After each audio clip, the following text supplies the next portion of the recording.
Okay, welcome to this play, pause, repeat econ video on the growth of firms. As you can see, the specification is in front of you there. I'm going to run through a few of the key things you need to know about this section of the specification.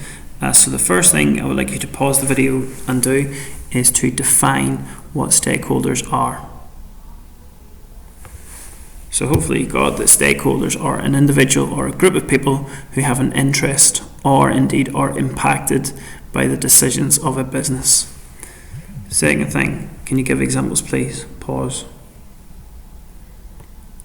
So there's a few examples of stakeholders. Why do firms want to grow?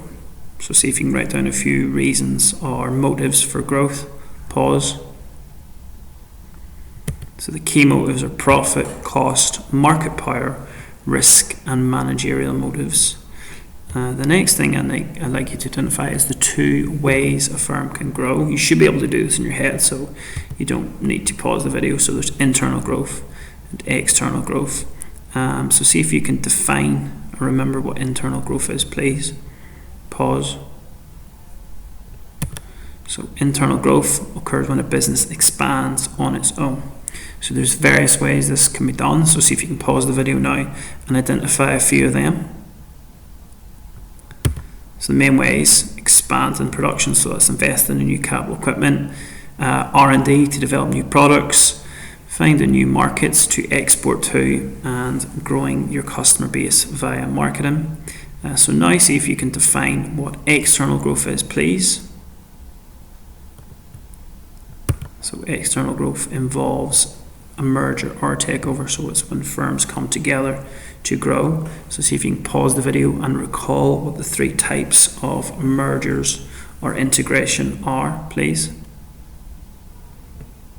So hopefully you remember that we've got horizontal, vertical and conglomerate. So pause the video and define what each of them are.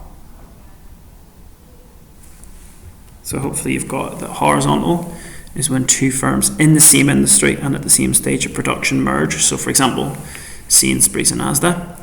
Vertical is a merger between two firms at different production stages. Okay, so the same industry but at different production stages. And remember, it can be forward, which means it goes closer to the retailer, or backward when it goes closer to the raw materials. So for example, the example we have used in textbooks here is a pub industry, for example. So vertical integration would be whenever the farming land or business that grows the barley is bought over by a brewery. Okay, so that would be an example of backward into vertical integration. So whenever the brewery buys over the company that produces the barley. However, if the brewery was to buy over the chain of pubs that sell their beer, that would be called forward vertical integration. And the last example then we have is conglomerate, and that's basically when there's no common interest between the two businesses. So for example, Next and Paddy Power. Okay, so repeat this video please and make sure you've answered all the questions correctly. Thank you.